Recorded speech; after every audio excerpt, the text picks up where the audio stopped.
Good evening, everyone. It's Dan's All About Arsenal, and we are back with another week of the All About Arsenal podcast.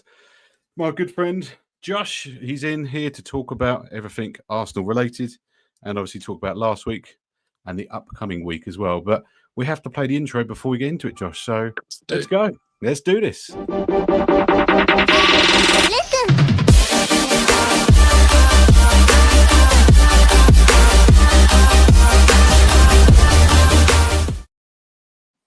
Hello, welcome back. The intro, still loving it, mate. I'm still love the intro, but we're back with a mixed week, I think, mate, this week. So, Absolutely. I've kind of titled it the Brentford highs, the Aston Villa lows, and we're going to kind of break it down and talk about each game. And I kind of want to get your take on it. But obviously, and a reminder for anyone in the chat box who's watching live, remember, subscribe, because we are literally new channel, but we've grown a lot in a real short space of time. I think we've just hit over 700 plus subscribers, but we had a video last week, Josh, of 60,000 views, which I just told Josh, he fell off his chair. He's like, my God. So, YouTube famous. So, clearly, we're quitting our jobs. We're doing it full time. But no, it's just a lot of fun. It purely is just like a couple of mates down the pub having a chat about football, but we're just recording it for everyone to join in and watch. So, but if you do want to get involved, even if you're watching this later on, you can still comment after and we'll reply to your comments. So it's all good. But Josh, how you doing, mate? Tell me about your week. How's it been? You good? Yeah, I'm very good. Work's been good. Good. I've been working at my parents', which is quite funny, really, I suppose. Oh, nice. Yeah, but it's a bit of travelling, I must say. A little bit. Yeah, you know, 4-hour round trip. So oh my God! Oh, seriously? Yeah. Just staying. Oh, you've got the kids, didn't you? It's yeah. And the dog who's looking at me now whining. So if you hear any weird sort of noises in the background, it's not you stomach or anything like that. It's just my dog Hopper. Okay. Hopper. We said this off Stranger Things. What a great name. Yeah. I do love it. After Sir Jim Hopper. Sir Jim. Wow. Favourite. He's up there as a great character, mate. To be fair, we should do another podcast about Stranger Things because I've just finished the first 4, mate. Unbelievable. You only just finished it? Well, I'd say a few days ago, but I've kind of then rewatched it with the kids. So I've seen it twice. We've seen it about 4 times, I think, now. It's just unbelievable. Like countdown. But obviously a bit of an indifferent week with our results. And I mean, even though we beat Brentford, it wasn't our most polished performance. I mean, it was a job done, kind of let's get it done scenario, wasn't it? Yeah. And it was one of them, like, again, with the injury to Mascara, it was like, another one. I know obviously we go on and on about our squad depth, but there comes a point where you can only lose so many players. It's so frustrating. He just jarred his ankle, it looked like, didn't it? I think. It kind of looked like a little bit of a nothing, kind of like almost like a precautionary. Like he's jarred his ankle, nothing to worry about. But now they're saying he's going to be out for like 6 weeks, and you're like, I know. I was really surprised about 6 weeks is all we need, and you got Timber was like, bloody, I was hoping for a rest, and straight on the bench, like off the bench. Yeah, exactly. And to be fair to him, I thought he did pretty well at centre back. I mean, that was one of his positions at Ajax when we bought him. So he could play pretty much anywhere across the back 4, can't he? So he's a great versatile player. I mean, you can see that when the way he plays, like at right back, that he's versatile. When he sort of plays in that slightly more inverted role and comes into midfield, and he's obviously a great defender. I think in terms of he's aggressive and. Wins the ball a hell of a lot. All his duels and things like that. He always comes out on top. He's an unreal player. So I mean, as much as it was sort of you're like, okay, well at least we've got someone. I know, thank God. Because then you had like Salmon on the bench, wasn't it? Marley Salmon on the Aston game. Yeah, which we will get to. We will get to that. But we need to stick with the positives first. Let's chronologically do it as well, I suppose. Okay. Where did you watch the game? Out of interest, Josh. I just watched it at home. Both games I've just watched at home on the old telly. I was annoyingly at work, so I kind of caught the end of the first half when he scored, which is annoying. And then, then obviously I watched the other kind of second half at work pretty much. But it was hard always to see it kind of on your mobile and stuff like that. But I obviously rewatched the highlights and stuff just to kind of recap it. But it was frustrating game. In a way, it's a good game. Like in the sense we were dominant, all that kind of stuff. But there was almost an inkling going, well, we scored really quickly, which I was like, oh, come on, we're on for a good one here. And nice goal as well. The goal was unbelievable because you had White coming back, and I thought obviously he was man in a match. He had an unbelievable game. In fairness to him. To be fair to him, to come back after not really playing, and before that he wasn't playing. One, because Timber was so good, but also he was injured, wasn't he? So he was coming back from injury, kept on getting like little knocks and stuff in training. So he was sort of struggling to get match fit again. And then Timber was keeping him out. And to be fair to him, I mean, he's always quite funny, I think, in his like post-match like interviews and stuff like that. I said this to Cherie as lackadaisical and kind of like he's not great on the media. Sort of bloke that sort of like if you went to him and said like, oh, you're a professional footballer, you must love it, he'd probably go, nah, not really, it's a job. Not really. Yeah, just come and have a kick about. He's so laid back. I'm just doing the job. But, he's almost, he's not obviously as aggressive talking, but it's a bit like speaking to someone like Roy Keane, isn't it? It's like, just so like matter of fact. I forgot. To be fair, I kind of forgot how much we missed him in the sense of I love him as a character and a personality in the team in that respect. And I missed the old dark arts. I think his like relationship with like Saka and the way that they kind of and Odegaard in that like triangle that they play, I think it's very it just reminded me of how good he sort of was really. And it's good that someone like that can come in and sort of put in a good shift, and he did smash it, to be fair. There was a couple of chances he actually had to score himself, and I was sort of like, a bit unlucky. It was unbelievable, and I think I just love seeing him because he's always up and down that wing, isn't he? He's always given an option, and obviously the first goal come from a really impressive. I think Madueke had a really good game, and he obviously just neat little flick round and White. They kind of obviously it looked like they practiced this on training. I was like, because it was perfect. He timed it perfect, crossed it over, and it was a fantastic header by Marino, who is the best sort of non-number 9 we've got. He's it was just the perfect header down, bounced and in. You just thought 11 minutes. I'd noted that down. I was like, wow.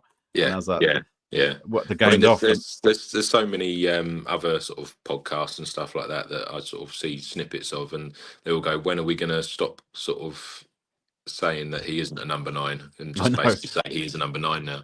And even like in other media outlets where they sort of list where he's played, like when he was at Dortmund, he played centre back under Tuchel. I know. Obviously at Sociedad he was a midfielder, and sort of playing across the whole midfield, and now he's just worked his way forward, like makeshift forward. But I mean, aside from the fact, I think it's what it is. It's almost like that kind of, because he isn't an out and out number 9. Yeah, he kind of does things a little bit different, doesn't he? So unexpected, maybe for if you was to compare him to say like a Gyökeres, who's gonna be powerful and make loads of runs and try and make runs in behind, and then you've got like Kai Havertz, who's going to sort of, he's going to drop deep, but he's going to do things in a different way, to what, what's expected. So I think defenders and stuff struggle to sort of pick him up, and he's obviously quite good, because he's not overly quick or anything like that, but he times his runs really well into the box. His timing's unbelievable, isn't it? And when you look at that goal was a perfect example of right place, right time, spot on, wasn't it? Like great finish, nice little. Well, and this is the sort of thing, and I suppose answering the sort of the critics of like rival fans and stuff like that when they call us like set piece FC and stuff like that. We didn't score a set piece in the whole of November. We had the most goals. yeah, exactly. We scored the most goals and the most like in play goals. But it's just frustrating, because when you watch games like that, and like you say, we started so well, we got an early goal. Why can't we just like push on. And I know we still created chances, but it just feels like there was a few sort of moments lost, you know. Yeah, I agree. And you know, I mean, there was a good save from Raya. It was that game, wasn't it? Where he made that. So yeah, no, I literally I noted it down actually, mate. The save was unbelievable. It was a really good header. Is it? I can't even pronounce his name right from there. So Sade, wasn't it? Sharda, yeah. So Okay. he Not hell of a the jump. 80s singer. No, Sade. no, the more nimble one to jump up, but he was up in the air, mate. Yeah, it was a good header. Great head. I mean, when I can't remember who was commentating on the game. It might have been Alan Smith, who I really obviously I rate as a bloke because he's an ex-Arsenal player, but I find him a very good commentator. He's not biased, which I'll get onto that point later when we talk about the Everton game, because Martin Keown was the commentator and he was winding up something chronic, and I think everyone else, I think everyone else has had enough of him as well. But yeah, it was. He sort of they basically said, "Oh, it's a world-class save," and is it, or is that a save he should be making? Because it wasn't that far away from him. Yes, okay, it was a good header. It wasn't from far out, but I'm going to sound like Roy Keane here. I'd be expecting him to save that as a goalkeeper. That's what you're paid to do. Okay. That's what you're paid to do. That's your job. Well, fair enough. I mean, it's probably like the one save he had to make. In all honesty, I think that was the one shot on target he had. I assume. Yeah. But I just think people throw around these sort of comments too much in terms of like, oh, that's world class. That's it, because it then puts too much pressure on them. And I feel like sometimes with Raya, like there's been a few people say like that he is a world class goalkeeper, and I'm not disputing that. Like I do think he is a world class goalkeeper, but if he was world class, then he'd be starting all the time for Spain, which he doesn't.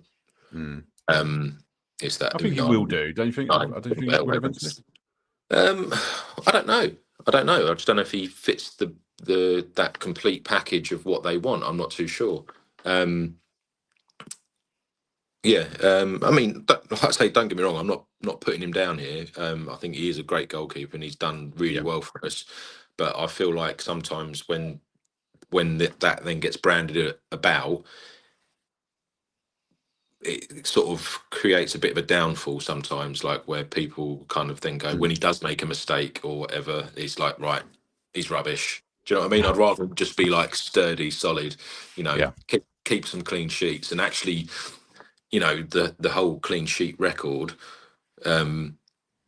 is mainly down to our defence and Declan Rice. Do you know what I mean? It's not a sole kind of, you know, golden glove goes to him.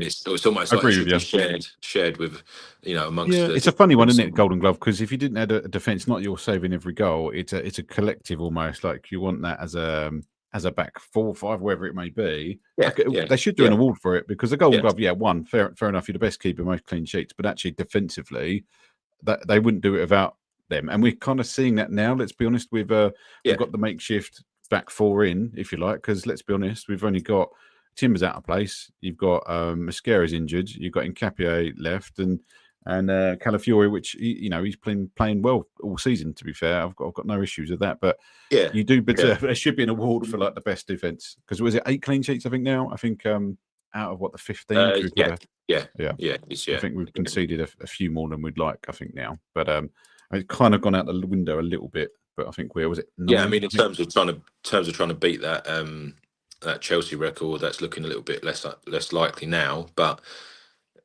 I mean, again, I've said it in the few previous, like, these little accolades, as nice as they are, we just want to win the league. That's it. No one's going to remember that. As long as we're lifting that trophy, then it doesn't really bother me, all the other bits, 100%. 100%. Fully agree with you on that one, mate. But yeah, it was a great save, and I just put it down reflexed, and it is a save that, like you say, I agree, should be made, but it was dramatic in the air, pushed it off, I don't know if it was going to go in. I thought it might hit the post. The fact that he made it so dramatic, because it is a reflex save, so you're going to sort of throw your body around. But Yeah, you know what I mean? It makes it look a lot more of a world-class save than I think than it Ramsdale actually was the best at that, wasn't he? He was the most dramatic kind of saves there. He made everyone look epic. I mean, they all are, aren't they? They're a different breed, aren't they? Keepers. Oh, yeah. You know, It was good. It was really good. But I did say there was another little chance in the first half, but Madueke, just because I was bigging him up, I thought he had a really good game. yeah. I'm glad he got his chance as well. To be honest, I'm glad he got his chance because I said about it in the last episode as well that I'd like to see more of him now he's back. Yes, because I think it's just going to give him more and more confidence, and as all kind of forward players are, they're very they base their play on confidence. 100%. And I think we've got to, obviously, we're going to talk about the games coming up, but you can see him featuring and probably strongly in both of those. I'd like to think and give people rest. Rotation is going to be really important with, these kind of games are going to be less important, or we should win. If not, it's not too detrimental. But I think Club Brugge, Wolves are the ones we're going to be touching on after. I was just going to say Wolves were 1-0 down, but they've literally just scored against Man United, so that's 1-0 down. I was kind of going to say, okay, but in a way, not only would I love to see Wolves beat them, because obviously it's Man United, I would absolutely hate, but but it'd be good for them to get some points, so that then when we play them, they're like it's not as much of a. Do you know what I mean? Because I always find, and again, I've mentioned it before, that at the moment we're like everyone's cup final. It's like everyone wants to turn up. Like when we played Chelsea, they were, they're a good side. Don't get me wrong, but they played like it was, it was their cup final, and do anything to win, and they even got a player sent off. So it's it's true, so true, mate. Yeah. Before I go on, I just wanted to big up, because I've got comment in the box. Rob has followed us for a long time, Josh, and he's always never made a live show. So he said, big up Dan and Josh finally made a live. So welcome, Rob. I put the comment up earlier, but I just wanted to sort of special shout, because he's always he goes, I've missed it, but I'll catch it up. So he's one of our 60,000 views from last time. But Rob, we appreciate you, mate. Thanks. Keep supporting, mate. Keep supporting. Gunners. Up the Gunners. Come on, you Gunners. On the second half, so I think that was pretty much first half covered. But second half, I put Calafiori had a really good shot outside the box. That was when it bounced off Marina, kind of misfooted it and didn't get his feet right and just collapsed. Because I think he tried to take it first time, which was a bit unfortunate. If he'd taken a touch, probably got his feet right, he probably would have scored there, I'd have thought. But what do you think on that? Because he just collapsed to the ground like, it was just got himself in a bit of a muddle, really, didn't he? He did. It was a funny one. We had a lot of shots. I mean, when you look at the stats, actually, we had a lot of shots outside the box. I think Rice followed up with a great shot, and I think actually that might have been the Marino shot, the Rice one, but it was a great shot on there.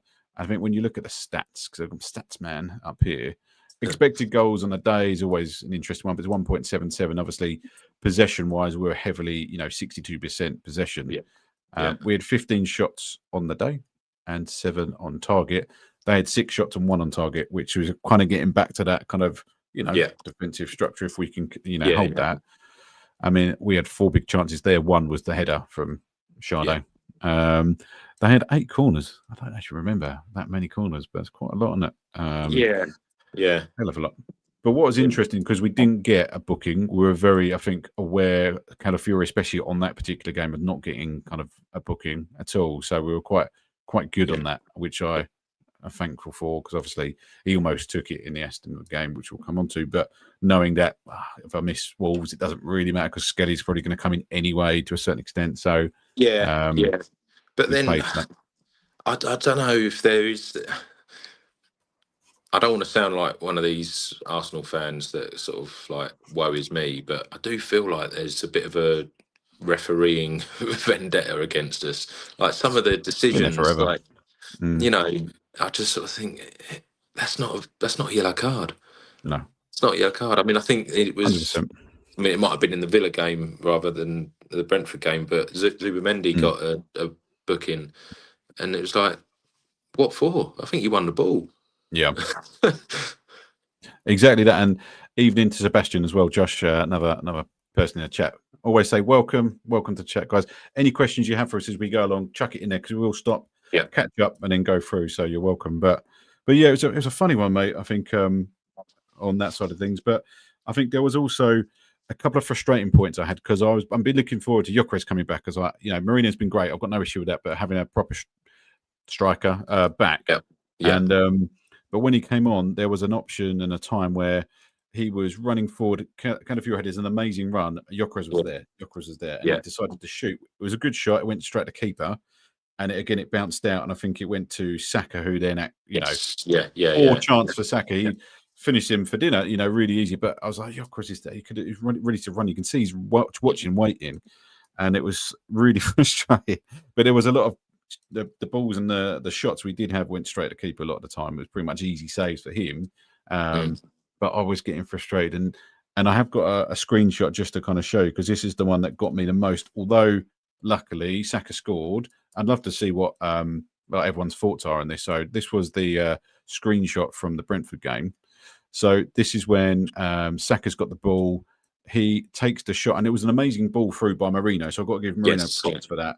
It was a great assist all the way from the back. Saka was on the run, but look how open Gyökeres is. Yeah. And then I know, like, in the moment, this is the 91st minute. So we're all getting a little bit like, God, it's get the game done because it's 1-0. Anything could happen. And at that moment, he shoots. Luckily, it bounced. Keeper gets a hand to it, but it bounces in. But he could have gone either way. So we've got to be so careful when it comes to this as well. But I was frustrated because I really want Gyökeres to. I wanted to hit the back of the net a few times. Yeah, I think, and I completely agree with you there, mate. Like now he's back, we need to figure out how we're going to adapt to play with him. Like he does so much off the ball that you kind of go like, he's trying, but and he gets himself in these positions, and you sort of think like, okay, there might be maybe sort of like 1 or 2 out of 10 where he's maybe making the wrong run, or he's not in the 6-yard box when where you want your striker at a certain time. But at the same time, the other 8 or 9 times he's there. So let's use him. Let's give him the chance, give him the opportunity. The ball. Because that's it. Give him the bloody ball. He's so wasted at the moment. Like he's great. I know he pulls defenders out, doesn't he? It's a waste otherwise, and and it's not going to do him any favors in terms of, like, obviously, as much as they don't listen to the media, or they do, he's going to know that people are on his back, on his case. Oh, well, he hasn't scored this amount of goals, compared to so and so, who's and it's just frustrating because that was the whole point of getting someone like that. Is we do create a lot of chances, so we needed a striker. Yeah, that's what we got. An out striker, which is what he is. That's what he is. So let's bloody well use it. Learn how to use him. He's got to learn how to work with the team. And I think he is. He's there. He's trying to get there. Please, pass to the guy. But that was my frustration, I think, because I was like, although he scored, and I was like, yes, but I was like, just pass to him. I was shouting at the telly like twice. There was 2 occasions where it happened, and I was really frustrated on his behalf, I think. Sorry, Dan. This is a podcast first, but I'm just going to have to let the dog out because he's doing. Well, I've got questions to be in while we're waiting. Be 2 seconds. No worries. It's a first, guys. But I've got a couple of people in the chat. Sebastian, thanks so much, mate, for dropping, and appreciate it. But we're still winning the league, mate. I agree. We're just on track. There's just these little road bumps. There's a lot of games to play. It is frustrating. We won against Brentford. We dropped some points against Aston, which we'll get into the game next, and it's a frustration. But Sebastian, out of interest, where are you from? Because you're waking up at 7 a.m. to watch this team. I'm assuming you're somewhere abroad. Always good to know where you are. And a question for us is, and I'll put it to Josh. I'm going to read it if you can go for this one, Josh. But what do you guys think about January signings? I see Semenyo talks on Twitter, but we need some midfield reinforcements. Rice/Zubi double pivot will lead us, but we can't run them into the ground. Thoughts, Joshua? Yeah, that's a very valid point. And I actually saw a quote, again, it was from Alan Smith, our Arsenal legend, that said that for all of Arsenal's squad depth, there's no replacement for Declan Rice, which there isn't. He's a worry. It is a worry. It is a worry because of the style of his game. He's a box-to-box midfielder now. the amount of running that bloke does is unreal. He's going to get injured. He's had a little tweak, didn't he? You know, yeah, it's almost minor. inevitable. I mean, it's only the fact that he's in the shape of his life means he'll recover quicker. But you sort of think he's marginal in terms of he gets a knock and then he's out. It could be for a long time, and then what have we got to? Who's the fullback? Norgard, which we haven't seen. Well, and also actually there was another. I can't remember who that was from, but there was another comment I saw about like why have we not used him more in terms of this rotation, in terms of bringing him on to especially for say someone like Rice. I know they're completely different players, but if we're just to see it again. But again, this is my point in terms of against like Brentford, the amount of chances we created after scoring an early goal. If we were say 3-0 up at half time, you could bring someone like Norgard on for Rice to rest him, to give him a little bit of a break, so that then he's fresh for the next. And I mean, another thing which I thought was a bit odd was obviously the fact that we played Wednesday night and then we played the early kick-off on the Saturday, which I thought there was some rule against that, wasn't there? I'm not. Do you know what? It's going out the window, Matt, in the sense of I remember Klopp used to get really frustrated with the early kick-off games they kept getting, and it was really bizarre. And I know even Arteta kind of had to bite his tongue about it as well. He just said, he's just worried about the players. I mean, luckily we have got a big squad and whatnot, and we can kind of adapt. But it just makes you sort of think. It's no wonder that we did come up a bit short at the weekend. Well, they look knackered, Yeah, I mean, and I mean, Aston Villa, I think, played on the Wednesday as well, didn't they? Or did they play the Tuesday? Oh, I haven't got it in front of me, but possibly. Possibly. I mean, they so it's the same for both teams. Didn't they play Wolves and was up 1-0 or something like that? Something. No, they played. I think they played Brighton, didn't they? And it was a heavy scoring game, wasn't it? It was like 5-4 or 4-3. Oh, Jesus! I mean, there was some crazy games last week. I'll have to go through them, but there was midweek football. I was like, yeah, okay, but then like the Man City game was like bonkers. How many goals were there? And they were, so close. We'll have to roll through them. But do you want to go through results on Wednesday first before Aston Villa? What's your thoughts? What, on other results? Yeah, do you want to go through those, or would you prefer to hit up straight into what we're doing? Let's do it. Let's go for. Let's do this. Let's keep it chronological. We're going. So let's go 7:30. We'll have to let the dog back in a minute. I can't leave him outside. Okay. I mean, so we watched me and Cherie. I mean, Cherie is my beautiful wife, but she watched this game and she was like, bloody hell, because it was Fulham and Man City, and that was the 4-5 Fulham. I mean, it was 5-1 at one point, or 3-1, and then they come back and it was so close. And we were love an underdog, and we were like cheering and going for it that side. But it was unfortunate. As long as Fulham don't do it to us, I don't mind Fulham because they've got a lot of ex-Arsenal players. Exactly, and they have had a lot of ex-Arsenal players. So and I like Fulham, but then they are struggling towards the bottom end of the table. So it would be nice to take points from Man City. They got a loss as well, didn't they? Which not looking great, but I think they're the worst teams, luckily for them this season, I think, and from that side. But so that was a great game. Everton, Bournemouth, I didn't watch, I'll be honest, but Everton come away with a 1-0 win. There seemed to be, I think, they got whooped the other night, didn't they? Which was kind of, they were just off it, and then they had a couple of good results, and they're right up there. They're right, like, I haven't got this table in front of me at the moment. We'll go on it after, but they're right up there, Everton, which is really like surprising almost to see them. So fair play to Moyes. You had Newcastle Tottenham 2-2. Again, I think Tottenham can't hold a lead because they went, I think, 2-0 ahead, didn't they, from memory? Yeah. And that's probably the worst overhead kicks I've ever seen, but it still went in, I suppose. He came off his shin or something like that, wasn't it? Oh, it's like rolled in the net.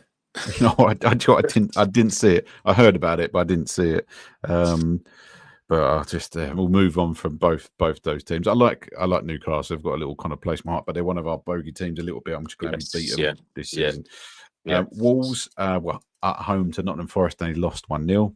no surprise there, really. They've just been off it. But on that, how's the score going live against Man United? Well, it's half time at the minute, so obviously I haven't got the sound on because it might interfere with us. So fair. I don't know what the score is, but last I saw it was 1-1. Okay, we'll check in a minute.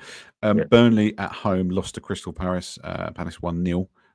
So interesting. They're up there, aren't they? Palace are in the top 4. Mate, they're doing well.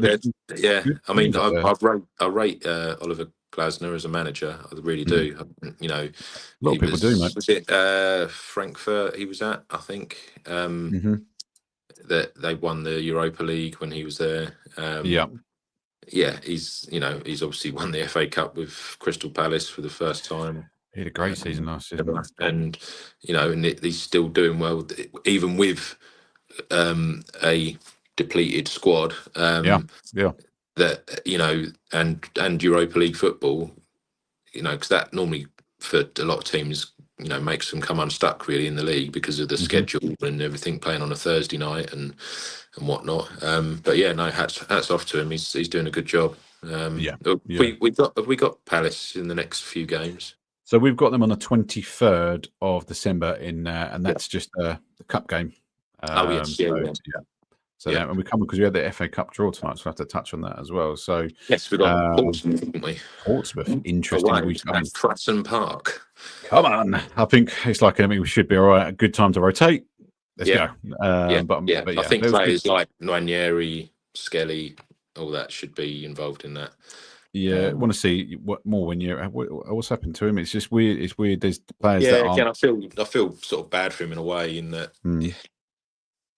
I don't actually think he's probably that bothered because he's in and around, and he will get still so young as well. Yeah. It's just one of them. Obviously, where we've got such a big squad now, it's going to be even harder for him. But I think he can rise to it because I think he's a quality player. Same with Lewis Skelly. I think he's going through a little bit of a spell, but I think he'll come good. I think so. Both really talented youngsters, and they will, give them time. Game and time, I think if they can step up in games like FA Cup or early rounds and even 100%. The League Cup as well, that if they can come in and do a really good job and get us as far as possible, if not winning these competitions, then I think that's the main thing, really. Yeah. You almost want these kind of competitions, the Carabao Cup, the FA Cup, to be earlier almost in the season, so you can kind of get some of these games out. I think would be sensible. We've had all these international breaks and stuff, so all that rubbish. But a couple of other comments just to. It is. That's all it is, isn't it? Yeah. So we've got Kingstar. He was just confirming it's 1-1 still, which is always good. Nice. Okay. Thanks for that, Kingstar. We've got Sebastian as well. Another question for us as well, Josh. So, how would you guys maximise Eze and Odegaard playing together? When fit, Trossard should be on the left. So where does it leave Eze? This is assuming everyone is fit. Also, I'm from Miami. Oh, cool. You lucky guy. Nice. How's the weather? You a Dolphins fan? Yeah. Good question, Josh. I do like a bit of NFL. Basketball. So, what are your thoughts on that? I'll leave it up there so you can, if you need to read. But yeah, so Eze and Odegaard, how do we maximise them? It's too small. Oh, fair enough. Too many jokes.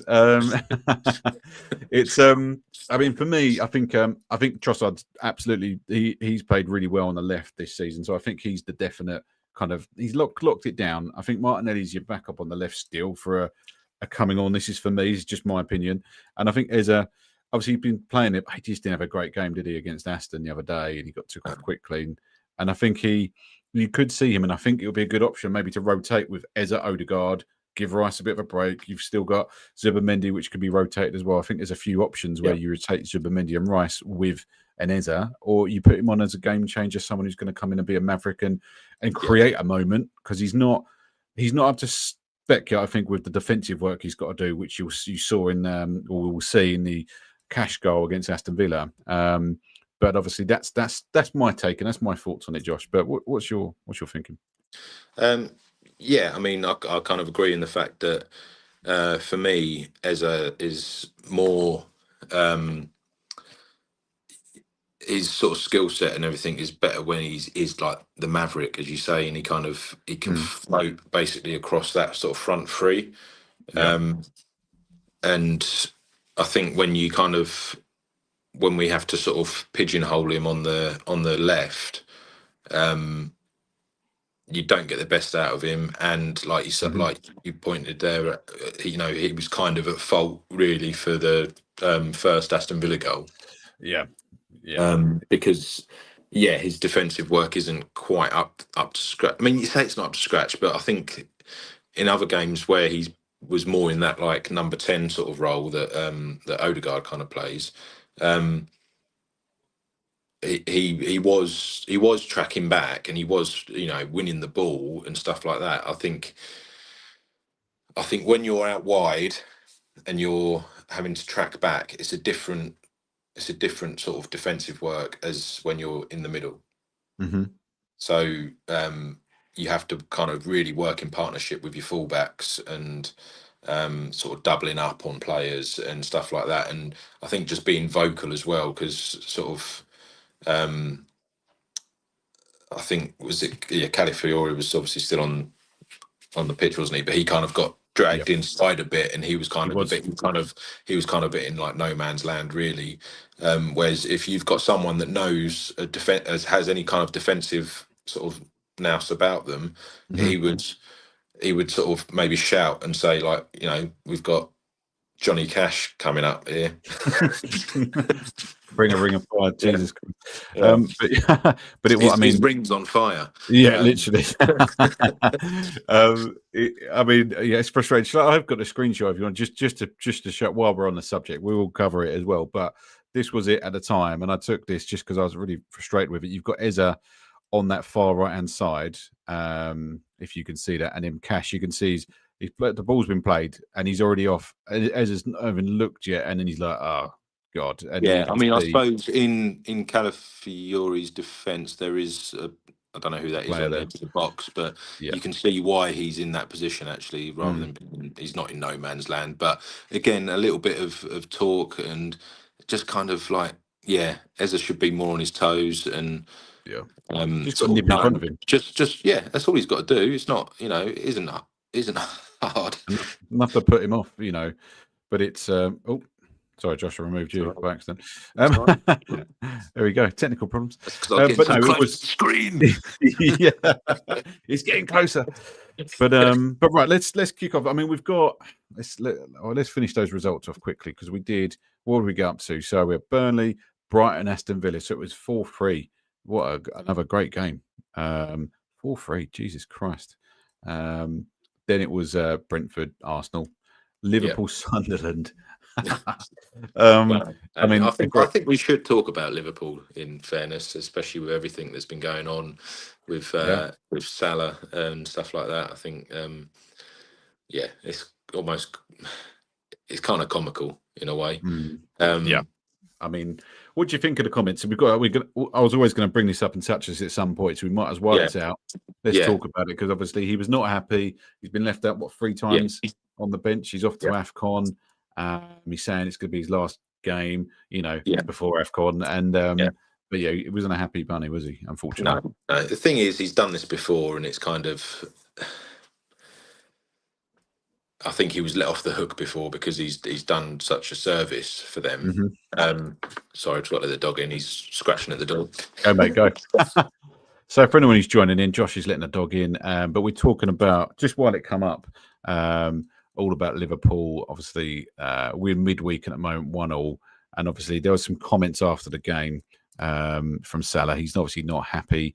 And obviously he's commented, I think it was Norway's kind of press, but obviously it's all come out, it's all across social medias. He's not happy. He's been thrown under the bus was one of the comments as well. And but it's mental. I mean, I think obviously been a big kickoff. There was something, again, what you hear and see and all that sort of stuff. There was a bit of an argument. He's walked out from the training ground or something today.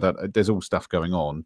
And he's not going to be going to the. I think I'm playing Inter. And he's not going to be going along with the team at all, although he's trained with them supposedly. So there's all kind of stuff that it's the rumor mill and you hear, but you can just see a player who's really upset that he feels like he's earned his role because of what he's achieved previously. But he's not been on form all season pretty much, which is not the Salah that all of us, even as rivals. No. I mean, I wonder whether the whole sort of Diego Jota thing really affected him. Maybe. It's I don't know if he feels a bit of guilt there because he didn't go to the funeral because of his religious beliefs and because of their religious beliefs. Really? I didn't know that. Yeah. Yeah. So, which it's a valid reason not to go, because you don't want to upset anyone. But grief's weird if that's why. But grief's a weird thing. It comes at different times, doesn't it? But yeah, it does. And I just wonder if it is affecting some of the players like a bit more than maybe they sort of let on. Because, like you say, grief is a bit of a strange thing. And as far as I'm aware, he was, Diego Jota was quite a influential guy around the squad and things like that. He was a bit of a jovial sort of person and whatnot, and it probably would affect people in a way that you kind of almost question what you're doing. Because life is short. But yeah. So I know Liverpool. Because your father-in-law's Liverpool. I work with guys Liverpool as well, and he was kind of saying he's still like doing a 20-minute clap. I think that's still going on. How long do you carry that on for? And all that kind of stuff. You go, is it just a now forever thing, or do you go this season that it's done? You just don't know what they're going to do with that. Well, this is, without getting all philosophical on everyone, but that is what kind of grief and when you lose someone, how long do you keep honouring that person before basically you end up forgetting? Yeah, and then a thought might come back, and you then feel terrible because you've forgotten. Yeah, but just life moves on. I mean, it could be like a birthday or something. Someone, and you kind of go like, "Oh, I completely forgot it was their birthday." Obviously, they're not around anymore, but you then feel like a bit guilt kicks in. Yeah, exactly. No, strange one. Yeah, so it could be a massive effect on the whole squad, really. Okay, but it's interesting. I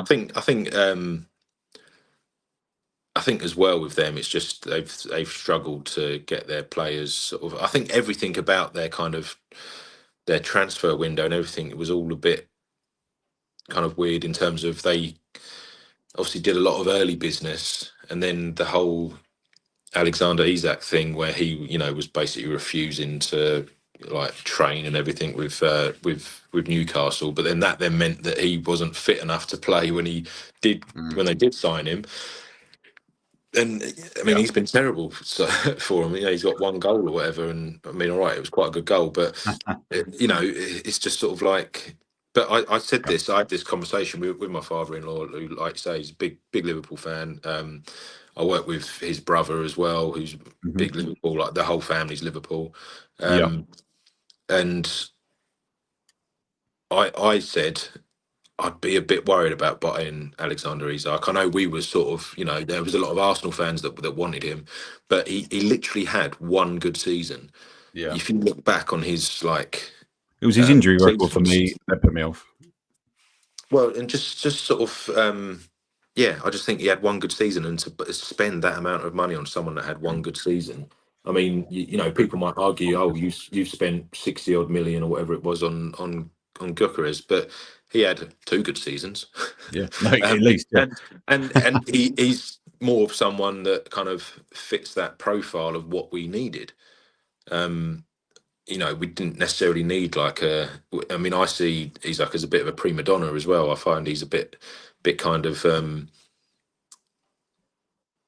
wants it to all be about him, like a kind of a typical striker in a way. But I just there's something about him I didn't really like. So I'm quite glad we didn't go for him. But I'm glad, mate. I think we dodged a massive bullet, and then I'm happy that 140 million that Liverpool spent.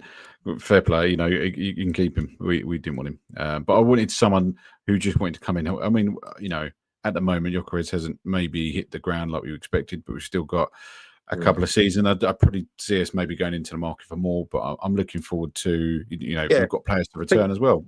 Going back to that original question, because we sort of diverted a little bit, but we did, about doing any business in January and stuff like that. I do think potentially yes, but I also think we'd possibly have to ship out one or two. And would you sell? It's hard to say because someone like Jesus, I'd probably look at moving on. But at the same time, what are you going to get for him? He's not played in a year. I think you need to play him to get his value back up. I think. Exactly in that, but that's what I mean. In terms of obviously we're nearly in January. It ain't far away, and is he going to get any minutes to kind of for someone to go, cool, yeah, he's still got it, or I think he will come back. Or for us to go, actually, we don't need to go into the market because we've got someone there who we can use in that role. So yeah, it's one of them really. I think. I want to use him. I want to use him, Josh. In terms of the players who we say are almost like there isn't a replacement. So Rice and Zubamendi. I think Rice is probably the more dangerous one in terms of like if he gets injured, then I think we are sort of up shit creek without a paddle, as they say.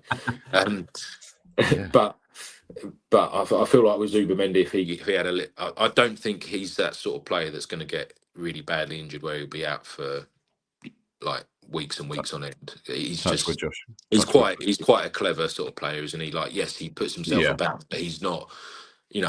Rice sometimes almost goes a little bit OTT with like running up and down and and just like some of the tracking back and stuff he does. You go, bloody hell, how's he done that? He just doesn't know how else to play though. That's just him. His engines are unbelievable. And that is what we love him for, and that's why he's, in my eyes, one of the best midfielders in the world. But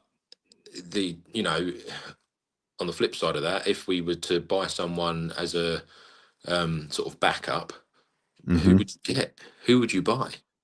I have not a clue. Who's out there in that kind of mould? There isn't. You're never going to get someone the same level. You spent 105 million on him. You're not going to get the same quality of player. But you want someone like an understudy, Well, yeah, because the other, you could maybe go for. I mean, I don't know if he's fit or anything, but like Camavinga or someone like that from Real Madrid. I've always quite liked him. He can play in several roles. He's very athletic. I quite like him as a player, but he's not going to want to come and play for Arsenal as like second fiddle to Rice, is he? So you're not going to get him today. We've obviously we've got forward players coming back. Gyökeres starts playing more. Marino, where's he fitting? Is he the cover? Is he so because he can play bloody any position? It seems he'll do one for the team. Well, see, the thing is, I think when Marino plays in midfield, we look a little bit lackluster. He isn't the same, but that's the problem. Yeah. But I just feel like we have to change tactics when we have different players in, which isn't. I don't know if that's a good thing or a bad thing. It is tricky. It's obviously it shows that we're adaptable and we can do different things. But then at the same time, does it really work that well? I don't know. Okay. Well, I think we'll have to see. I think I'm just looking forward to. We've got more injuries, people coming back, returns. Havertz, Gabriel Jesus. I would love to see Gabriel Jesus maybe popping up in the cup game. Havertz coming back, doubling up with Gyökeres possibly. I think Havertz can also play in that kind of 10 role or 8 maybe. I could see him playing there because he's a very versatile player, and I think he's one of our missing pieces. I think which will solidify the team again. I think he's more important than people realise because I think he's a really good player, and I was gutted that he went out. But I've got another question before I'm going to keep things moving, Josh. But there was a really good question come in Oh no, actually, I think it was more of a big and a sap, which I like. But he Oh, said nice. appreciate this. Said this is back from Rob, who's made the live today. But he said he appreciates this level head discussion. Seeing some crazy meltdowns, amongst the fans base, which is normal because we're all crazy and nuts when it comes to a loss or a draw. Nothing but a win's not good enough. But he said, so considering our issues, what do you think starts / bench for is it Club Brugge or Club Bruges? How do you what is it? Well, I always say Club Bruges, but everyone seems to be like all Saying the Club Brugge. commentators and stuff say Club Brugge. That's weird, isn't it? Yeah. So Club Brugge then. So for Brugge, who Brugge. starts and what are the biggest concerns right now overall? So double question there from Rob. So for you, Josh, I mean lineup. I think the main rotations are going to be probably what Skelly in, Wanyeri in, Gyökeres is going to come in. Yeah. Trossard, I think, had a bit of a niggle, so I can see Martinelli starting, or maybe Eza on the left still. And I think you'll have Noni Madueke on the right. Yeah. I still think you'll probably have. I think they should play Norgard. I've got no problem with Norgard. We haven't seen enough of him really, but he should be rolled out for this. I kind of really like him, and do you know who he really reminds me of? And this is a private kind of thing. No one else will probably know who we're talking about. Right. But Thomas Webb. Oh, cool, yeah. Yes. Webby, if you're watching. Yeah, Webby, if you're he's a Spurs fan, so he won't. But he definitely won't know. Yeah, he sort of reminds me of a sort of him sort of player, like very steady, very kind of like nice, delicate touches, stuff like that. Does everything nice. Talent though. Yeah, he was. Yeah, he was good football. I say was. He's not dead. He's alive. You haven't seen him for a while. He's still alive. If you ever watch this, where we love you, man. Nice guy. But no, I think we need to see Norgard come in. I think it'll be great. And I think with the two games, you could pretty much play the same team twice. I think because I think either way, you've got good rest, maybe a bit of rotation. I don't. That's what I would think. Yeah. I think rotation is the key in terms of let's have a strong bench. Mm-hmm. You still have let's not try and sort of change things up in every position. Let's not go let's just change the whole team. Even though we could do it. Yeah. But I still think the back four might stay as it was. So with Ben White, Timber, Nkapie, he might start Lewis Skelly. I just feel like he's, as much as I really want it, and I said before, I think he's more sort of built for European football. He seems to just get booked so much, and it sort of worries me. Yeah, and and he gets a little bit caught out here and there, and you're sort of like, ugh. But then he'll do something amazing, and you're like, he's one of the best young players in the league, and I don't know. I'd actually quite like to see Raya get a bit of a break and bring in Kepa, because I think Kepa's a good goalkeeper, and I think since when he went to Bournemouth, it sort of seems to calm him. It seems to sort of calm him down a bit, whereas when he was at Chelsea, he was a little bit like, it's all about me. Well, I think he's I'm definitely coming off. I think they'll definitely change Kepa, mate, and I think I do think it's just then. In all honesty, I do think it's like who we're going to keep, and I think Odegaard's just come back, so I think he'll play a lot of minutes. Yeah, I think he'll play because as well he's the captain, so I feel like he should be the one. If there is a big change, in terms of the players, then and maybe not start Rice and maybe go for probably still keep Zubimendi and maybe go with Marino. I think, yeah. No, I mean, again, I haven't really seen. I know Club Brugge have been part of the Champions League for a few seasons now, but I've not really seen much of them to sort of go. I don't fit any that have been. I don't really know. The only player I know is they've got that Portuguese guy on the wing. Can't think what his name is, but he used to play for Man City. I think came through their youth system or something. And he's doing quite well. But apart from that, I don't really know anything about them. I don't know if they're physical, if they're one of these sort of Dutch Belgium sort of team where they play from the back, a bit slow, kind of. Is that an opportunity for our sort of fringe players like the Nwanieris to really step up and come in and go like, look, this is me. Yeah. Score an absolute worldie with his left foot, whip it in. That'd be good. I mean, that'd be lovely, wouldn't it? It would be beautiful. I mean, looking through the last few results, Chelsea Champions League. So they played Sporting last time, obviously where Victor Gyökeres come from, and they lost 3-0 to Sporting, which we smashed them last time we played them last year. And then they played Barcelona, which they drew 3-3 against Barcelona, Yes, which was at home. I think that was the game that player that I was talking about. Can you name the goal scorers? I'll do on that goal. Let me click on it. Let's have a look. I've just got the general results up. So who scored? So you got Tresoldi, Forbes. Forbes, yeah. Forbes, yeah. He's the Portuguese guy. Yeah, he's quite good. Scored two in that game. Yeah. So fair play. But I mean, it's a solid result. I mean, Barcelona, I don't think they've been the Barcelona best, but that's a solid result for them, 3-3. And then before that, they lost 4-0 to Bayern Munich. Bearing in mind, we just beat Bayern Munich 3-1. So again, that's with our better side. Yeah, I think the quicker we can bounce back, as they say, the better. So that's what I mean in terms of it's tricky. You don't want to change it too much in terms of like you want to give the players that maybe played at the weekend at that kind of opportunity to show that it was just a little blip essentially. But again, it'd be ideal world. We'll score 2-3 early goals in the first half. Just kill it off. We need to kill games. And just kill it off. Exactly. Just kill it off and just be like, and not concede. Yeah. Let's try and get back to that. Okay.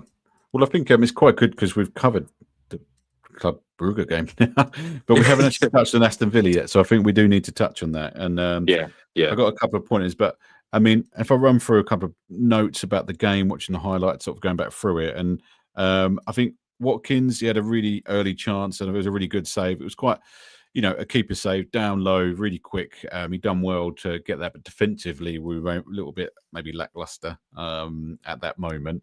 Then we had, let's have a look here. So Saka had some few good shots. Saka was having a few, unfortunates. He had a shot from outside the box, which I think the keeper saved, and then it come back and out again, and he had a header which he should have gone. It was going like far right corner. He just missed and completely went wide. So he, I think everyone was slightly off it, maybe showing a little bit of tired sort of legs. Fatigue for sure, and that's why this rotation couple of games is so important. And I think we had then the Matty Cash incident, which again to show, whack it back up on there on screen. So people who are listening, if you're on Spotify, which are on stuff now, you won't be able to see this, but on the YouTube channel, you can see it was a cross whipped in. Matty Cash at the back. Eza kind of unfortunately switched off. He's not, defensive player, but obviously it was a nutmeg through Raya's legs, and I don't think you could do much about it. It was a great shot, in fairness to him. Yeah, he hit it well. Hit it sweet. Yeah, he hit it well. You can't really blame the goalkeeper for any of that. Really, it was the only person you could blame is Eze. Really, he in that opportunity, in that situation, Eze was at fault. I mean, he knew he was at fault because straight away he was, he was off. Yeah, he was off half time, wasn't he? And there was the change. And obviously they brought, because he was playing on left, Trossard come on for a bit of a cameo almost, because I don't think he was fully fit. He gave about half an hour. But straight away, changed. He had a really good. I mean, he is playing like a man possessed when he's on at the moment. He's just doing so well. He's everything about his game is spot on. And I think again, there's a few things I've seen throughout the week of is he actually our most influential player at the moment? And one of our MVPs, mate. I think. Yeah. He's sort of that contract extension or whatever it was, more money, whatever it was, is really had effect. I mean, I don't blame him. He's actually 40 grand a week. Well, brilliant. I'll start playing now. I'll kick on. Same again next year. But that chance that was, I think it'd been over to him and just landed. I think it was Saka possibly. But it was a nice little kind of flick over, hit it sweet on the volley, and it was unlucky not to score. It went across the goal, and you're like, oh god, it was so close. And we did actually. We also had that Saka cross, but he just got offside, crossed it to Ezra, and Ezra they kind of knew, and it was just like, and that was so. But that's almost, we saw that repeat a few times, which almost is where the Trossard goal come from. But it would have been a Saka, I think, almost assist to Trossard, but it kind of touched, come off one of the defenders into Trossard's path, and he smashed it through. And we're 1-0, we're back on, and we think we're back on track. And it was like, right, this is it, we're back. Yeah. And I think, in my opinion, I think tactically, Aston Villa outplayed us. Yes, we had chances. Yes, we could have, scored and put the game to bed, or we could have managed the game better in terms of once it was 1-1, maybe going like, look, let's just try and see this out. But I just feel like it was mainly in the midfield where, again, tactically we were kind of outplayed. More from like Unai Emery, I think, his like the way he set Aston Villa up with the way they pressed like Zubimendi and things like that. I think it was just was it Tielemans, wasn't it, ahead of a game? I think we then struggled to adapt to try and conjure up something else, and it then left a lot of holes and a lot of pockets for them to sort of break into, and which they did, and they did it quite well. And obviously the goal at the end, you could argue, a bit of luck, but you make your own luck. And I think, like I say, tactically that's how they did it. They didn't give up, and I think we were tied towards the end, weren't we? And I think it was like the 94th. I mean, it wasn't. I don't feel like we gave up. As it was nothing like that. It wasn't like, we've put the white flag out, surrender. It was just still going. Yeah, we were still going. We were still trying. Like I say, we had a few chances ourselves. It's just a bit unlucky, really, I suppose. Well, touch on this. I've got a question from Alex has come in, which actually is kind of, I'll bring it up now because it's kind of a point we were getting to. But so Alex says, hi guys, do you think the neutrals would have enjoyed that game end to end and so many shots on goal, plus a couple of very slick moves from Arsenal? And I kind of was going to say, it was a great game to watch because it was literally very end to end, and there was a good atmosphere at Villa Park, I must say. Their fans build up was good, wasn't it? And our travelling fans were good. Like I say, the atmosphere was pretty banging. You can hear it. You could hear us, hear them. Yeah, I mean, you could hear Prince William. He was buzzing that day of it. But I think. As a neutral, I can see people liking that, and also as a neutral, I can see them loving the fact that Arsenal lost, because that is what everybody's wanting. Everybody's wanting us to slip up, to bottle it. And that's all we're hearing. You can't bottle the league at Christmas. Do you know what I mean? It's like, and again, I think I touched on the point. If we can, like before, if we can be still top. I don't care by how many points, but still top in the new year, I think we will win the league. But this is always the toughest time. We've struggled in December in the past, haven't we? Yeah, we have. We've always dropped points in December, apart from Invincibles, but just lots of draws. Well, yeah, exactly. You're still dropping points from time to time, aren't you? But we've always had like a little blip around this time of year. So if this is the blip and that's it, I ain't bothered. I knew there would come a time where we end up, losing. It's just, I suppose it's just frustrating because you just know there's so much more that this team can give. And did you see him at the end? Have you seen the clips? As soon as that goal went in, literally all of us are there, all of us, even me as well, on the floor hitting the ground. There was the frustration, and they were just like so disappointed. And I think, from a fan's point of view, obviously you feel it with them. And I think genuinely, I was thinking, kind of you'd want them to be upset. It's such a big deal to every one of it is so focused in what we want to achieve this season and know how important it is, not just for them, for Arteta, for the club, all this kind of stuff. And they want it so bad. They're kind of, and I just think there's no way surely we can't. And I'm not like him. You can't boil it like you said at Christmas and all that kind of stuff. We're not even the favourites at the start of the season. When you think of it, Liverpool just won the league. Man City were second favourites. We were probably third, and we're at the moment we're still the best team in the country. We're still top of the league by 2 points. Realistically, we should beat Wolves, at the weekend to continue. So it's over to everyone else to make sure that they do what they can. But we've got not a terrible run in, apart from seeing Villa again for revenge back at the Emirates, which I still think is bonkers at the end of December. That's so soon. Really, really weird. But I really want a little bit of revenge just to kind of, 100%. But do you know what? I've watched pretty much every game this season, and I still don't think we're at our best in terms of what we could produce, and we've not got our 100% best starting 11.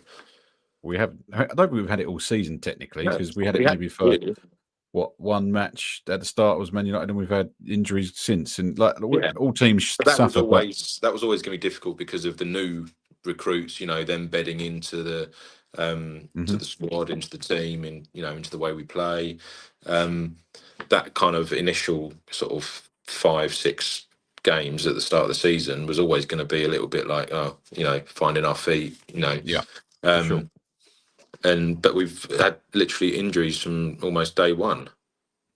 Yeah, no, so true. And I think, look, get past the injuries, get through Christmas, and let's see what January onwards brings. I think it's exciting. I'm enjoying it. Obviously, it's just the frustration. I think we're lucky to have this run of games. What's it, 17, 18 unbeaten games? Like we're lucky to have that run, and that's how good a squad we've created. Even with injuries, we're still doing it without a proper number 9. But Marino's, well, he's become the new number 9, whether we like it or not. And I really like him as a player and all that kind of stuff. And we've got I just can't wait for people to come back as well. Just to add just that extra layer of kind of almost chaos, which like the Ezes of the world bring. But I just want we need more people. We need to be able to change it up and chuck something different at teams as well, because if you play the same way all the time, people are going to find you out eventually. But I think we've got so many different options. And the forward line is really where we've been hit. Now it's defensive, and the kind of middle of the park at the moment staying fairly level. But there's another question, Josh, that's coming from Sebastian, the guy in Miami. We appreciate the question, Sebastian. So he says, in hindsight, should we have gone for either A.A.A or Walter Maid? Also on MLS, midfield minutes against Brugge. Is his future in midfield? I'll tell you what, that's a good shout. I mean, it's been talked about, hasn't it? Because he's naturally a midfielder. He is a midfielder, yeah. I mean, that's where through the academy and everything, he's always been a midfielder, and you can kind of see that with them runs that he makes, where he sort of, he'll he uses his body well, doesn't he, when he's like turning players and sort of bouncing off them. He's got, man. He's very strong, got a good sort of low centre of gravity where he can kind of, it almost looks like he's going to fall over and then he just carries on. keeps going. Yeah. He's impressive. So, that's why we want him back. You know what? I think in some respects, because of his defensive work in playing at left back, could he be that kind of one that goes, right, I'm going to be in midfield and I'm going to do the Zubamendi, where I would love that. Kind of like dictate the play and, maybe make a few runs, but just keep the ball moving. Nice little clever like triangles and stuff like that he can do. Yeah, that's a good shout, Sebastian. Like it. And what do you think? So if you had the choice now, in hindsight, A.A.A or Walter Maid, because A.A.A was instead of Gyökeres, or I'm assuming that's good instead of Gyökeres. I assume if I was reading that, because I think A.A.A, he's done really well at Liverpool, and I think he's been leaps and bounds a lot above. Isaac, who's obviously not fit and take time to get in. And I think he's been a much better player. He's a bit young and naive still. I think he's a little bit of maturing as a player, I think. But and then Walter Maid, if that's how you pronounce it, but apologies for the pronunciation. I like him. I like him. Yeah, I like what I've seen of him. I saw a little bit of him in the under 23s Euros or whatever they call it, under 21s. Saw a bit of him in that, and he looked quite good. Yeah, I mean, I like them both as players. I feel like they wouldn't fit the club. Like you don't know because you've seen another shirt. How sort of like, well, like how a lot of the players that we've bought more recently, they kind of just fit the club well. Like they, if they're not fans, they look like they want to be fans. Do you know what I mean? They want to be part of the Arsenal family, and it is it's a family club. It's a I think that's why we love it as well, isn't it? For that reason, always. Yeah. I just feel like they wouldn't fit, like personality wise. I suppose I'll be honest. I don't think Gyökeres when I first because I wanted him as a player, but I don't think he's your normal Arsenal player. In fairness, what's the song? He is, but then some of the sort of comments that he made, sort of prior to signing for Arsenal, and then when he did sign for Arsenal, I kind of think like he wants to play for the club. He wants to win things with Arsenal. And I think good. It's not. You see these sort of like pictures of them when they're kids and they've got like an Arsenal shirt on. I'm not saying they have to be like that, but it's. I think you've got mum and dad in the background, Josh. Different clubs, just try to put a shirt. Just different clubs, just try this on, and when you make it, you can. Well, show me you supported them. Show them. Yeah. But I think it's interesting as well because Alex has chipped in as well, and he said he would love to see MLS in midfield, and I do think there's a future in midfield, and I think there's something going on in the background we don't know about, and I think he's maybe being pushed towards a Zubimendi type covering role. I would love to see that, and he can still do the left back duties, but I think he's got a really good like mentor in someone like that, like a Zubi, to be cover. Because I think he's got the defensive aspect for me going forward as well. He's got all the attributes. The only thing he needs to work on is his discipline. Because, like I say, he just gets booked far too easily, and then it's a bit of a liability in terms of you kind of think he's going to end up getting sent off here. And I just feel like that side of his game needs to change a bit. Well, I think it'll be interesting because like Zubimendi's not a big guy, young, right? He's only 18. Turning 19 soon, and he's definitely. I feel like midfield will be more where he's better suited.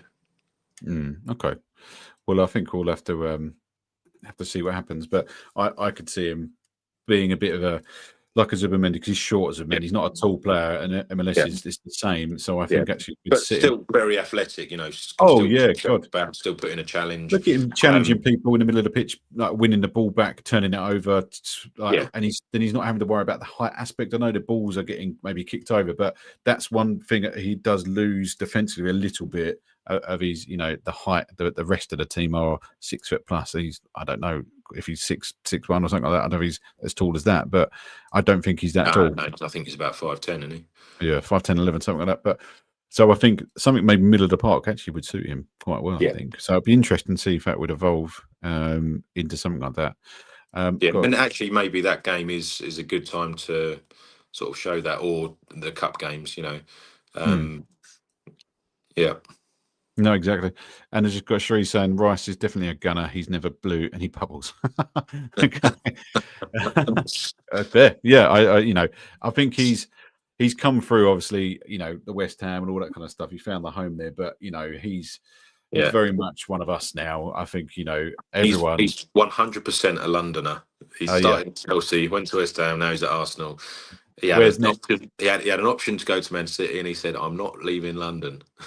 I want to stay here. I like it around here. But no, we're glad for it. We're happy to pay 105 million again if you need, West Ham. But he's been unreal, and he won the award the other night, didn't he? Which I think was voted by the players or the fans? Fans, I think it's a fans thing, yeah. But he's just so down to earth. You see little interviews with him on Sky and stuff like that, and he's just, how can you not love him? And this is what I mean in terms of like the personality of the players that we've got. Mm-hmm. I mean, obviously, I might be a bit biased, but whenever you sort of hear any one of them talk, in my eyes, I'm not going, "What are you talking about, you muppet?" But whenever I hear other players talk from other clubs, you're like, shut up, mate. And especially with what's going on with Salah at the moment at Liverpool, you kind of go, "What are you saying that for?" Did you see the PR man behind him going, "Oh God," like he saw it in his face, and he's like, text his boss going, "We need to sort this out." He's like, the whole thing's a bit of a disaster for Liverpool and the Salah thing, because you think, how can you then reward that by playing him again? It's just exactly. A bit of a situation. But I think, does he go in January? Do we think he gets sold off? Well, potentially, but I suppose the only other thing with the January window is the fact that he's going to be at the AFCON, isn't he? Yeah, true. Very so, true. Who's going to want to buy him and then go, oh, well, he's just injured himself in the semi-finals against Senegal. And is he 32? 32 now? Yeah, he is. So he's like the past prime. Well, but when I was talking with my father-in-law about it, when he signed, because he signed the new contract end of last season, didn't he? He did. yeah, exactly. They put him on a throne and everything. They did, and then he said he'll probably only play one more season, and then they'll sell him to he'll go Saudi. Saudi was the thought, yeah. And he'll basically finish his career there. Which you can see, but maybe he's thinking sooner rather than later. Yeah, for sure. I mean, maybe just trying to speed it up. Maybe I know wife's had a word, said, right, it's time to go. Especially being benched 3 times. But let's cash in now, old man. But I think it'll be a shame almost that, again, legacy, when you see how many goals and stuff, assists he's had, when you look at his career there, it is a shame. And he shouldn't end like that. I think for anyone, he should have left as a legend. And that's the issue. But he's kind of the one who's started it by being public about it. Yeah, and again, I'll go back to the comments I've just made about the way people like talk and stuff, and the kind of the way they represent themselves. Salah has always been out for number one. He's always looked after himself. He always wants personal accolades. Yes, he wants to win the Premier League. Yes, he loves playing for Liverpool. I have no doubt about that. But he's all about the personal accolades. I feel like with Arsenal, it's a team, it's a squad, it's a family. Yep. I mean, I'm not a religious person, but there's a lot of the guys that are all like Christians, and they kind of like pray together and stuff like that. Yeah, and it's, I like it because it's creating that kind of brotherhood, as it were. And so they're gonna want to win this all together for each other as a squad. Even if you're not getting many minutes, you're gonna provide and play for each other. It's the best, I think, the most together squad I've seen in years. Which that's why I think we're so kind of all behind it, and you just feel like it's going to happen. But I think we're just so desperate for it to happen because of the PTSD of the last 2-3 seasons. Just like, do you know what? Again, obviously, my main aim would be to win the Premier League, but if we didn't, and we still won something, FA Cup, Carabao Cup, Champions League. I mean, Champions League is obviously up there, but anything I think would be anything would be great. It'd be like, yes, right, we're on the right track. Let's just keep momentum. But I think if we win the Premier League this year, we will be dominant for the next decade. No, I agree with you. We just need to get over that hill. We've got to try and wrap up, Josh, because we're 1:20 nearly. So apologies everyone. Thanks everyone for sticking with us. We've had people stick with us, but we need to recap on scores and do predictions, Joshua. And I'm really annoyed because you stole my 2-0 at Brentford, and I changed my score. So you got 20 points for getting 2-0 and 10 points for the results. You got 30 points from that one game, mate. We both messed up on Aston Villa because obviously you thought we were going to win. But as it stands, the competition between me and Josh is correct scores, a correct goal score, a correct result. As it stands, you get 10 points for correct result, win, lose, draw. 10 points for if you get the correct goal score, you can only pick one. And if you get the correct score, bang on, 2-0, which Josh got, he gets 20 points. So Josh is winning by 40 points to 10. So good week, mate. Really good, solid week. But we have got, and I'm going to let you go first because I'm that kind of guy. We've got games. I said you should go first. Well, look, just don't steal 2-0. That's all I can say. Okay. So I'm going to have to stick with it. Right. So we've got Club Brugge. Brugge away. I'm going to go 3-0. Nice. Dominant performance. Who's scoring? Nwaneri to score. Nwaneri. Ooh, that's a good shout, to be fair, mate. Nwaneri scores. Okay. And it'll push you for Wolves then, mate. Let's go for Wolves while we're on it. Straight on to Wolves. I'm going to go 4-1. 4-1. Win, obviously. 4-1 win. You had to check. Who's scoring against Wolves? And Marino. Okay. Good, solid choices. I think I go. It's a Club Brugge. Obviously, it's going to be changes. I'm going for 2-0. Got to be 2-0. And Martinelli in the Champions League has scored every 40 minutes. So I think I've got this. Good shout. Yeah, so probably 2-0. Martinelli. Yeah. Okay. And then Wolves. Oh God, I think he's going to go 3-0. Gyökeres is going to score. Nice. And I'm literally cashing in next week. I'm going to be like this, Josh. Yeah, take me for dinner. So at the end of all of this, at the end of the season, Josh is going to take me out for dinner because I've won it, or I'm going to take him out. So that's the bet. So just for fun, play along at home. Hang on, no, I'm not getting dinner. You're just going to take me out. Just take you out. Just drop you somewhere. You take you out for dinner, mate. Take you to a Burger King. You're just going to slide tackle me down the high street. Yeah, like the slide tackle the other night. Did you see that slide tackle? Was it? It was the Liverpool one where he gave the penalty away at Leeds. And you see it? Did you see it? Oh mate, it was awful. He just was that Canate? Yes, I mean, he's terrible, isn't he? He's been terrible. And I saw some like fan reaction things online. It was so funny. It was really good just watching them go. No, it was 3-0 against Leeds. I mean, I love Leeds as well, but I was watching them coming back. I was like, "Go on, Leeds!" It was great. There was something I see online about. I think it might have been Crystal. Did Crystal Palace play Leeds at some point recently? Oh, let's have a look. A few games. Because I'm sure it was Henderson, like their goalkeeper. Gave his shirt away at the end, and then they've gone out. Yeah. The bloke's got it, and he's gone out clubbing and put it on. No way. Yeah, that's pretty cool. It's Man City. I thought it was Man City because it was 3-2. That was the close one. Was it before that? I'm not sure, mate. Not them. Leeds, Nottingham Forest. Nottingham Forest won 3-1. I don't know, but they've had some good results. There's definitely Palace. I'm trying to think where they were playing. It might be. Sure. No, I don't know. But yeah, it's funny. I thought it was good. It was good, but. Mate, we get longer every time. I swear to God.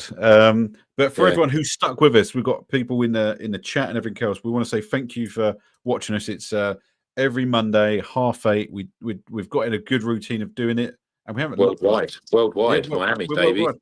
We're in America, Indonesia. I've got people watching these. So everyone who's watched and supported, and 60,000 viewers from before, we really, really appreciate it. If you're still watching at the end, because we want people to watch all the way to the end because it's fun. We want you to subscribe to the channel. We're heading to the 1,000 mark, and we want to continue. But we want you with us, and we really appreciate it. There's loads of comments today, so I really do appreciate it. Interact with us, interact with each other. Love it. Come on, you gunners. Josh, any final words for this week's podcast, which is going to be going on Spotify again? I'll try and get on there quicker because we are getting quite a few views on Spotify as well, which is always nice. So need to share the link more. No, just come on, you gunners. Bring it on, Club Brugge. We're taking you down. I'm looking forward to the, some changes and seeing some other legs out there. It'll be great to see, actually, to be fair. So bring it on. And obviously, at the same time next week, Josh, up for it? Same time next week. Hey, say goodbye. And I'll play us out in the intro. See you in the next one. Come on, you get it. Oh, I didn't press the button. Probably 1 second.